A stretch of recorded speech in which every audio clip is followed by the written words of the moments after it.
পীরজাদা আসিফ বিল্লাহ সিদ্দিকী হুজুর তৎসহ all India Sunnatul জামাত এর সংগঠনের কর্ণধার মুফতি আব্দুল মাতিন সাহেব হুজুর। সবাই তাকবীর দান তো, নারায়ে তাকবীর। আরেকবার জোরে দেন, নারায়ে তাকবীর, নারায়ে তাকবীর, নারায়ে তাকবীর। হানাফিয়া মাদ্রাসা রাবেয়া বাসারি মাদ্রাসাতুল বানাত, রাবেয়া বাসারি মাদ্রাসাতুল বানাত, উলামাগণ, হাফেজগণ, ছাত্রগণ, দাতাগণ, শ্রোতা মণ্ডলী, নারায়ে তাকবীর।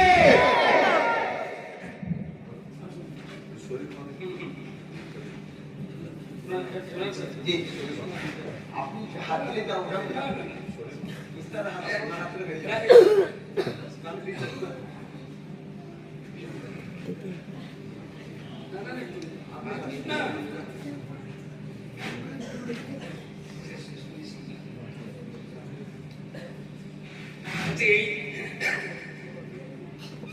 এই সুন্দর পরিবেশ বান্দাকে আল্লাহ যখন হাসরের মাঠে বলবেন ওয়ারাত্তিল কামা তুরাত্তিল ফিদ দুনিয়া, তুমি কোরআন একটু তেলাওয়াত করো যেমন দুনিয়াতে কোরআন তেলাওয়াত করতে। এইরকম হাফেজ বান্দারা সেদিন এক জায়গায় দাঁড়িয়ে দাঁড়িয়ে কোরআন তেলাওয়াত করবে।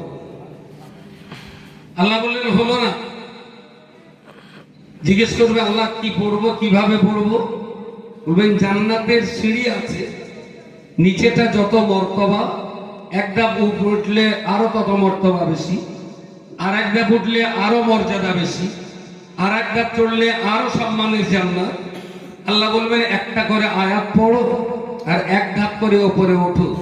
কোরআন তেলাওয়াত করতে করতে যে জায়গায় যে তেলাওয়াত ফুরিয়ে যাবে সেই জায়গার মর্যাদার জান্নাতটাই আল্লাহ হাফেজ বান্দার জন্য বরাদ্দ করে দেবেন। বলুন সুবহানাল্লাহ, জোরে বলেন সুবহানাল্লাহ। এইরকম হাফেজদের জন্যই প্রিয় রাসূল হাদিস শরীফের ভিতরে বলেছেন এ তো জান্নাতে যাবেই যাবে, সঙ্গে এমন 10 জন ব্যক্তি কুল্লুহুম কদ ওয়াজাবাত, এমন 10 জন ব্যক্তি যাদের জন্য জাহান্নাম ওয়াজিব হয়ে গেছে। আল্লাহ হাফেজের ইজ্জত আর সম্মানের খাতিরে এমন 10টা মানুষকে হাফেজের সুপারিশে